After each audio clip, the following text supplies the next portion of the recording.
Shalom, my friends. Welcome to this week's word study, titled Dare to Be a Disciple, that is, a Talmid, or a Limud of Yahshua. We're going to look at Luke, that's Lucas, chapter 14, verses 26 through 35. And as always, I'm not reading from any particular English version of the Bible. I'm expounding on the original Aramaic for you. So first I'm going to read these verses, then we're going to dig in on the deeper points and look at the Otiot on a particular word. So we start with verse 26 of Luke chapter 14, where we read, "If anyone comes to me," Yahshua speaking, "and does not hate," that's what we're going to look at, that word, "his father and mother, likewise his wife and children, his brothers and sisters, yes, even his own life, he cannot be my Talmid. Whoever does not persevere and carry his staff," not his cross, not his stake, his staff. "Whoever does not persevere and carry his staff and follow me is unable to be my Talmid," disciple. "For who of you, wanting to build a tower, does not first sit down and calculate the cost to see whether he has sufficient means to finish it? Otherwise, when he has laid the foundation and is unable to complete the building, all who see it will begin to mock and jeer at him, saying, 'This man began to build and was unable to finish.' Or, what sovereign, what king, going out to engage in conflict with another sovereign or king, does not first sit down and take counsel whether he is able with 10,000 men to meet him who comes against him with 20,000 men?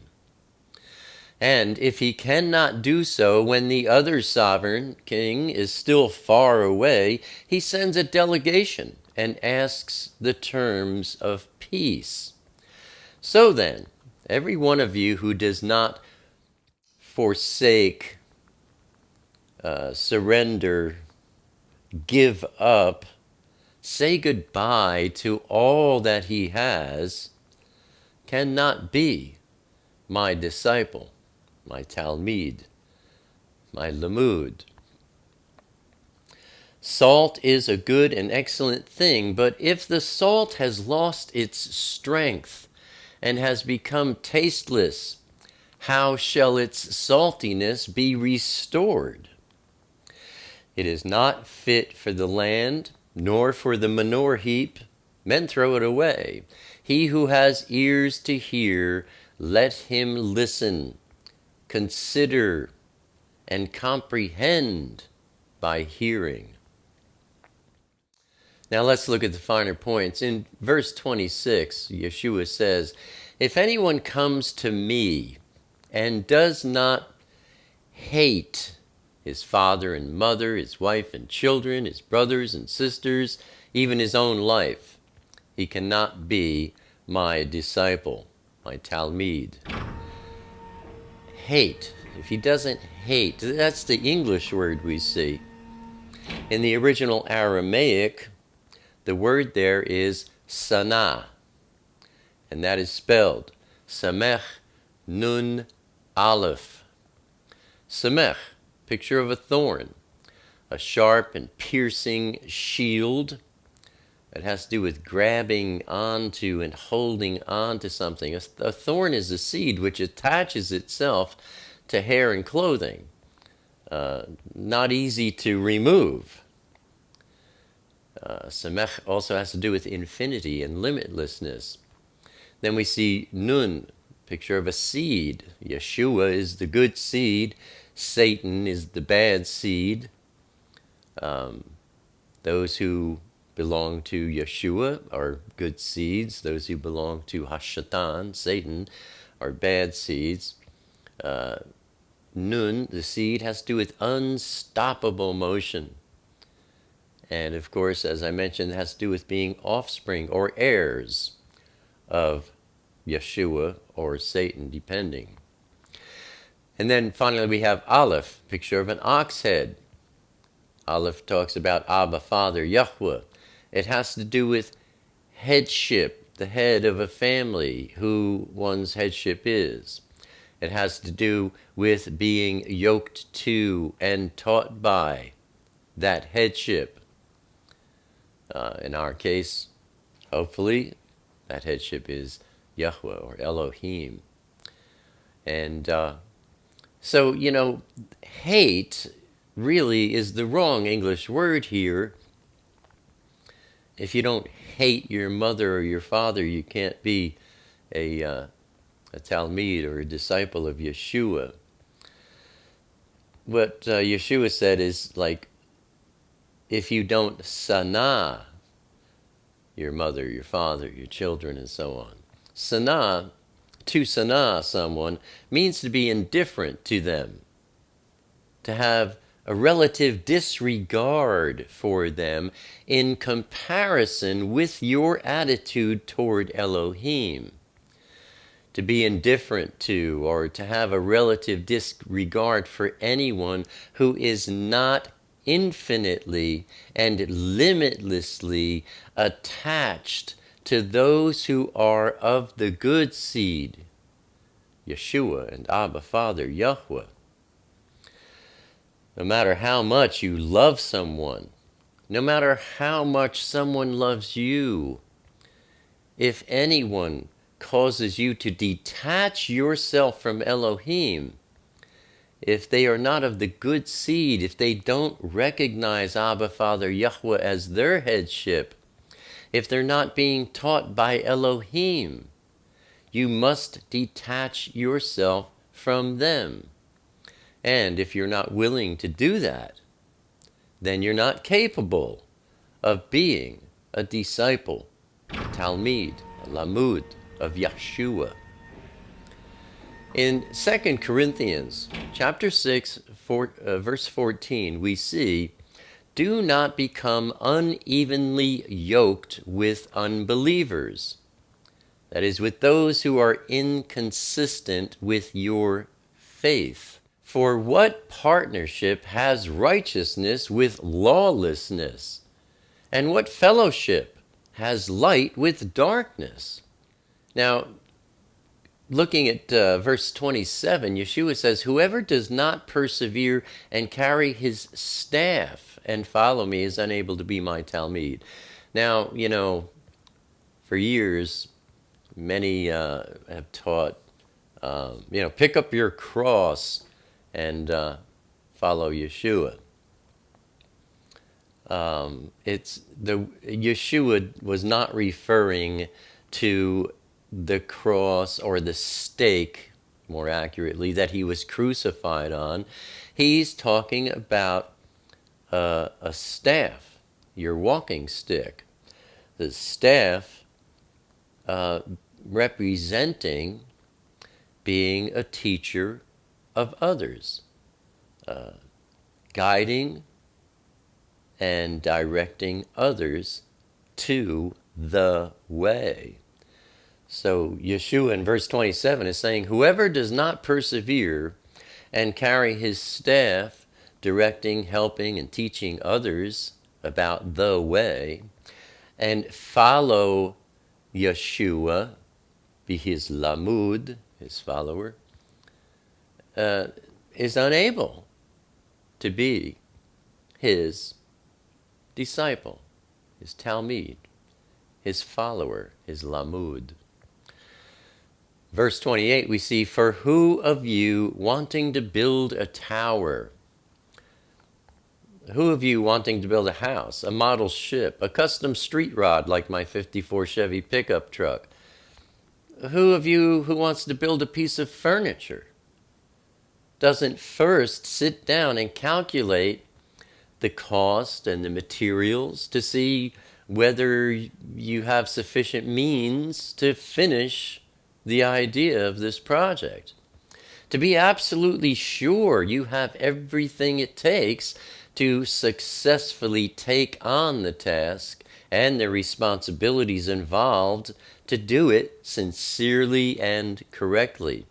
In other words, to be a follower of Yahshua requires serious thought and consideration, followed by a very sincere decision to become Kodesh, dedicated to Elohim and to Elohim only. Verse 29 and 30 reads, "Otherwise, when he has laid the foundation and is unable to complete the building, all who see it would begin to mock and jeer at him, saying, 'This man began to build and he wasn't able to finish it.'" Verse 31, "Or what sovereign, what king, or what military commander going out to engage in conflict with another king or military commander does not first sit down and take counsel, whether he's able with 10,000 men to come up against someone else who has 20,000 men as an enemy?" Verse 32, "And if he cannot do so when the other king or military commander is still far away, he sends a delegation and asks the terms of peace." In other words, if you're going to be a follower of Yahshua, before you make yourself Kodesh to him, dedicated, you want to sit down and say, am I really going to do this? Because if I don't, it's going to be terrible, not only in the eyes of other people, but for myself. It's going to be a very depressing thing to fail at.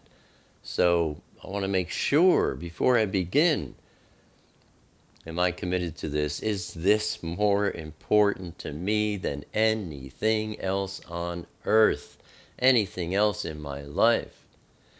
Am I willing? Am I capable? Do I understand what it means to make Elohim number one on a list of one in my life?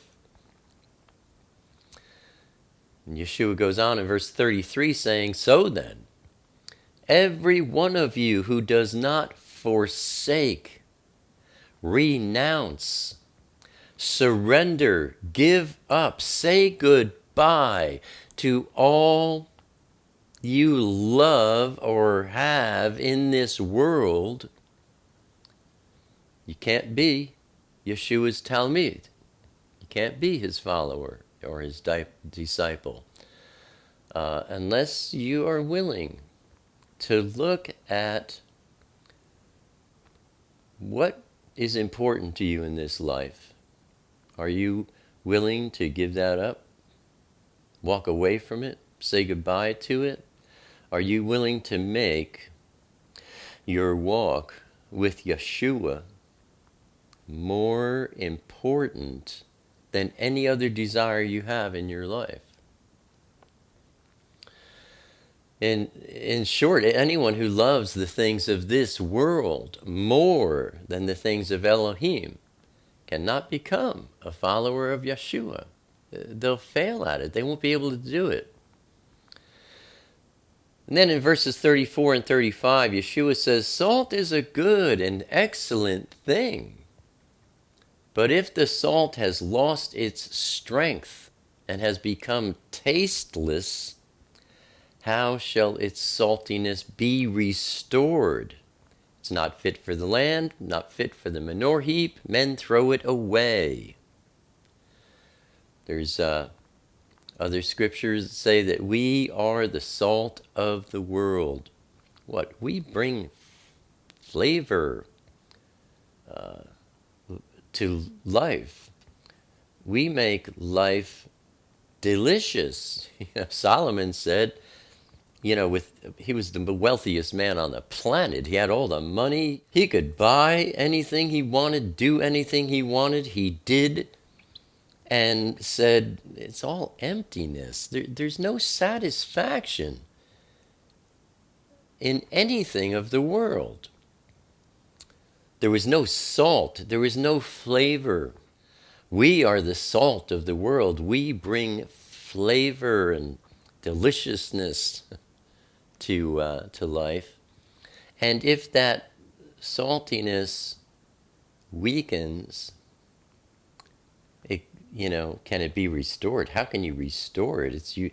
Those who lose that saltiness are just tossed aside. Those who love the things of Elohim more than the things of this world are the salt of the world. The ones who add true flavor to life. If they lose their love for the things of Elohim and fall in love with the things of this world, things that are just empty, have no satisfaction in them, no one wants to have anything more to do with them. Certainly not Elohim. In the book of Hebrews, that's Ivrim, chapter 11, verse 16, we read, "The truth is that those who walk by faith," those being washed by and growing in His Word, "yearn for a better and more desirable country, that is, a country in the Shamayim.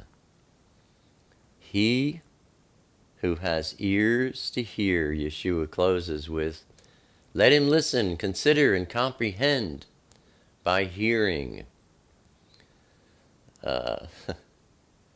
Yahshua says that often, he who has ears to hear. He's talking about those whose ears have been opened, their eyes have been opened, their hearts have been opened. They can hear spiritual things. They can see spiritual matters, and they can understand the things of Elohim. And that happens by Elohim doing these things in your life. So that's our study for this week. To be a follower of Yahshua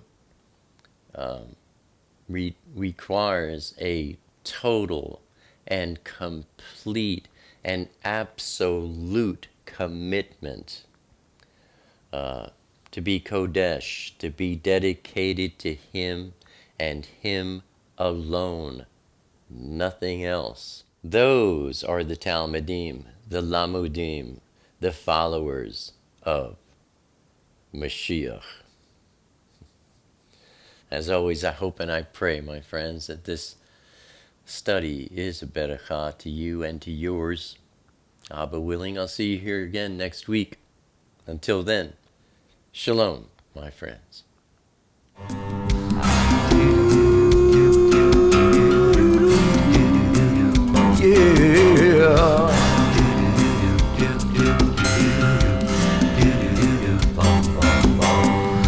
Now 2,000 years have gone by, it's another working day. Some would rather let it lie, but the question still remains.